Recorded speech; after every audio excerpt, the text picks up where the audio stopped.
Today I'm going to show you the tutorial for making the Krista Crochet top. I really love this top. It is one of my most favorite designs so far. I use the amazing Lion brand 24/7 cotton, which is a mercerized cotton. Basically, it has a little bit more of a heavier weight, a little bit more sturdy, not quite as porous as your other cottons, but this is great for summer, for spring, and even transitioning into fall. It can carry you over into that too. So without further ado, let's get started. Okay, so something I like to do in my design tutorials is draw it out for you so you can visually see how we're going to work this design up. So this piece is worked in 4 panels. We have the front panel, the back panel. These 2 panels are identical to one another. Then we make a simple ribbing cuff for each of the sleeves. Now, this and this, the front and back panel, have a ribbed bottom, just like so. So rather than working these panels from the top down, these panels are worked from the bottom up. We start by creating our ribbing, and then we will turn and begin working up to the top.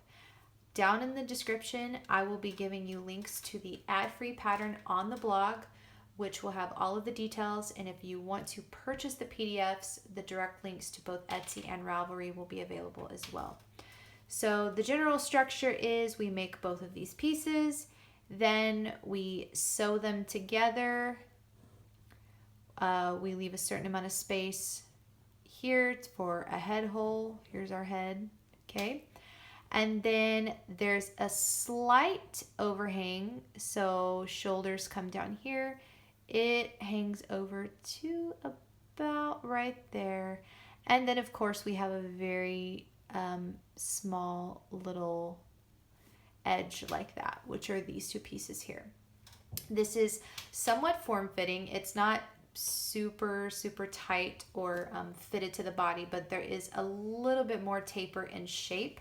And also to your waistline, I have it designed to where it's right about there on your waistline. So not too low like a tunic, but not too high like a crop top, kind of somewhere right in between. And also too, I base all of my designs off of the body measurements given on CraftyYarnCouncil.com. I will put the link to that direct measurement list down below so you can understand how I'm getting my measurements and then decide for yourself which size you need to make. So let's get started. So taking our ribbing, we are going to begin by chaining just a standard chain. And let me get my paper really quick for the exact number. So 21, we're going to have a thicker edge at the bottom. 1, 2, 3, 4, 5, 6, 7, 8, 9, 10, 11, 12, 13, 14, 15, 16, 17, 18, 19, 20, 21. Then in the second chain from the hook, we will insert and continue along the path with single crochets.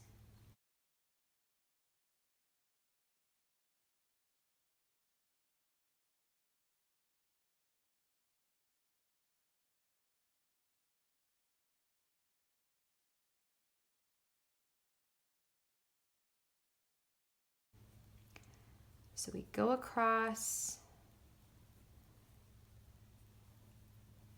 and once we get to the end of the row, we are going to chain 1 and turn. Now this chain 1 counts as a single crochet, but moving forward, if you look at the top, we've got our V's. This little loop pointing at me would be considered the front loop, and the loop over here pointing away would be considered the back loop. So we'll continue across. Remember, our chain 1 is a single crochet, so continuing into this stitch, we will do single crochets in the back loop only all the way across. And This technique is what gives us that gorgeous ribbing texture that looks a lot like knit, but it's crochet. And I love this technique. Almost all of my beanies that you ever wind up doing have this ribbing technique. I really, really love it. Another thing too, if you've never worked with the Line Brand 24/7 cotton, because it's a mercerized cotton, it gives the stretch and breathability of like your regular just cotton yarns, but it has a more durable feel, if that makes sense. And once it washes, it just gets even better.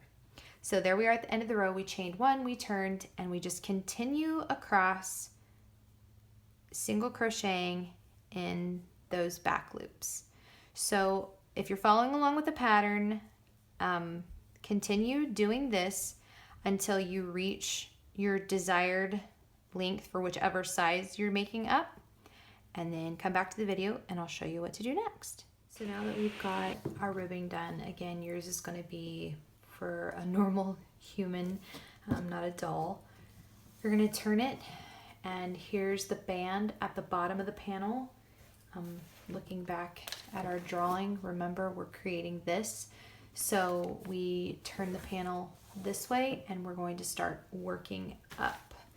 And basically what I like to do is we're going to chain 1, 2, 3, and then we are going to go along and place an odd number of double crochets along the bottom. Now there aren't technically stitches, that's why we're doing this base row, because we're going to create stitches for the remainder of the pattern. So the goal here is just try to keep things at an even distance apart. So make sure there's not too much space, and just keep an eye on that.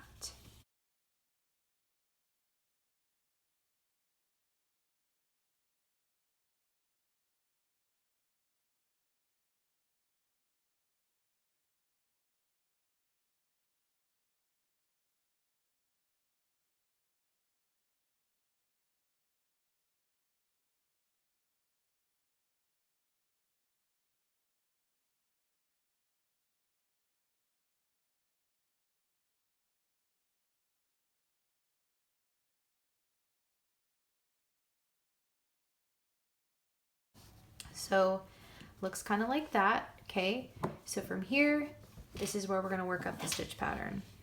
So we're going to chain 1, 2, 3, turn in the same exact spot where we just did our chain 3. Okay, so we're going to work a double crochet and then skip the next stitch and then work another double crochet, and you'll have 3 loops on your hook. You yarn over and you pull through all 3. Chain 1. Work a double crochet in the exact same stitch as your last double crochet. Don't finish it. Skip the next stitch. Work a double crochet into the next stitch. 3 loops on your hook. Yarn over and pull through. Chain 1. I'm going to zoom you in just a little bit closer, so hopefully you can see what I'm doing. Okay, so we've got a double crochet, same stitch as the previous double crochet. Remember, don't finish it. Skip the next stitch, then double crochet into the next stitch. Don't finish it. We've got 3 loops, yarn over, pull through all 3, chain 1, double crochet in that same stitch, don't finish it, skip the next stitch. Okay, we've skipped that one. Now we're gonna double crochet here, but not finish it. 1, 2, 3, all 3 on the hook. Pull through all 3, chain 1.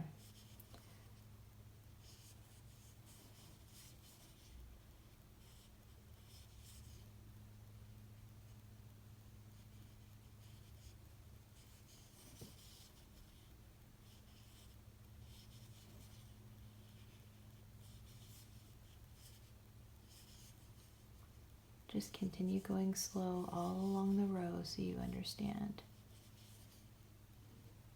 Not there, here. Into the next one.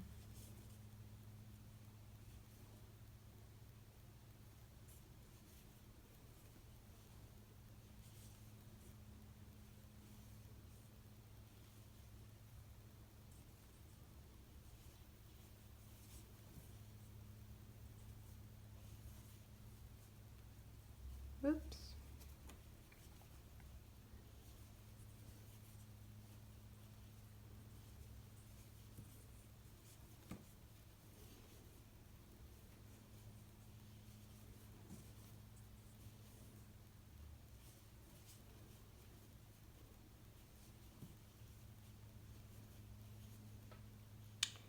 You will skip that last stitch and just double crochet into the top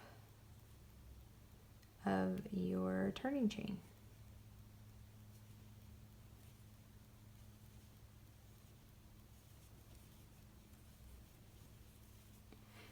Chain 3 and turn. Same thing again.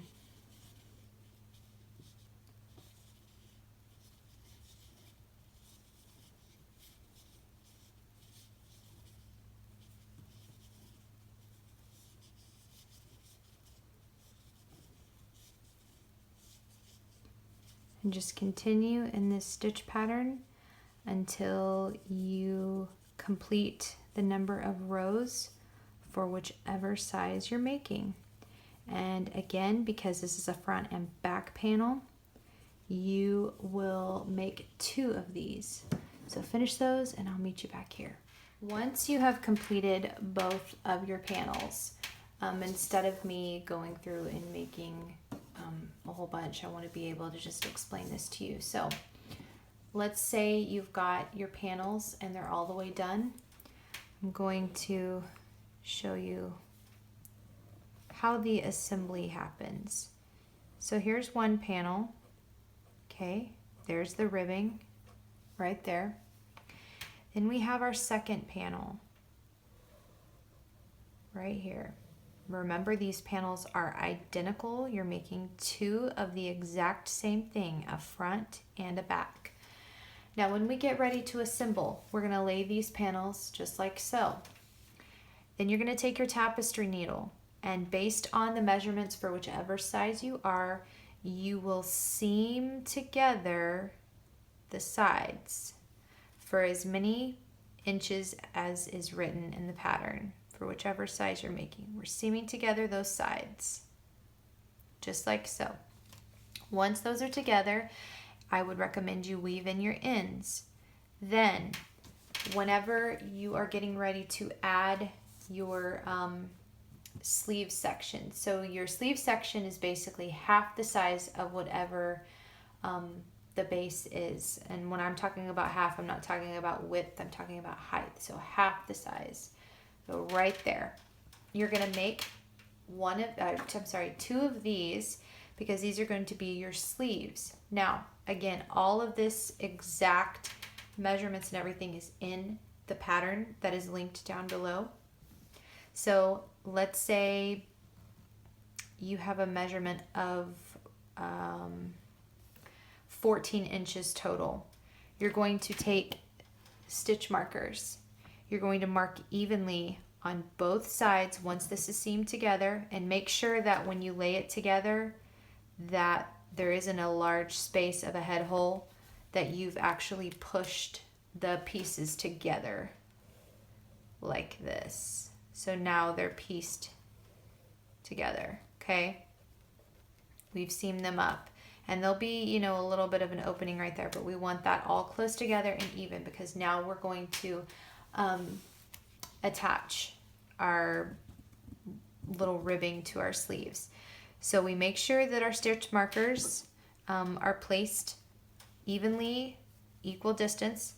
Then you're going to take this, you're going to take both ends, okay, And because this is ribbed, you're going to pull it just a little bit. So what I did was, when I had my panels laid out, I took my ribbing, okay, and I put the stitch marker through each of the ends of the ribbing, and then hooked it on, then stretched it across to the other side, and put my stitch markers in. Oh my goodness. Put my stitch markers in like that and stretched it, okay? And then I took my crochet hook and I single crocheted all the way down. And the key really is just holding that panel.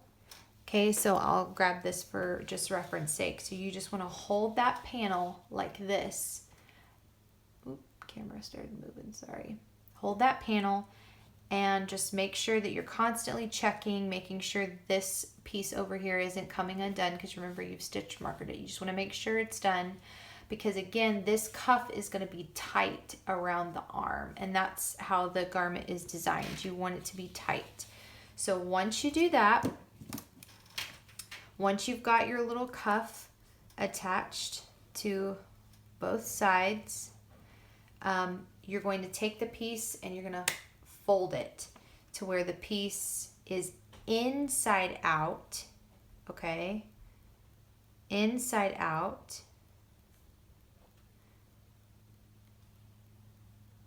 And then starting here, let me zoom you in so you can see what I'm saying. Starting here, inside out at the base of the cuff, you're going to sew all the way down to the bottom like that. You'll do that on this side, then you'll come over here and do it on this side.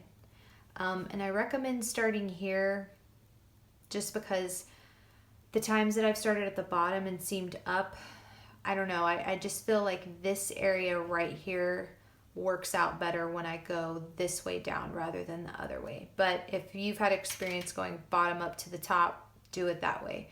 But just if you've never done it and you're wanting to follow exactly what I did, I would recommend doing that. Going from here down. And then once you do that, you can, at that point, sew in ends, do all that good stuff, then flip it, the right side out, and you are ready to go. So yeah, the sleeve cuff is this right here, just shorter. You're not going to make it as tall. It's just going to be a little bit smaller because it's a cuff on the arm. And then this is very simple, straightforward, all the way up to the top. Both front and back are worked that way. And so very simple, but creates a very luxurious piece, which I think you will enjoy. So if you did like this tutorial design, head over to the blog, get the free details on everything, or if you want the ad-free version to add to your pattern library, you can click on over to Etsy or Ravelry and be taken there. And I'd love to see your finished Krista Crochet tops, and tag me on social media. Be sure you subscribe, like the video, turn on post notifications so you can get notified anytime new designs come available. And I hope you like this, and I will see you guys in the next video.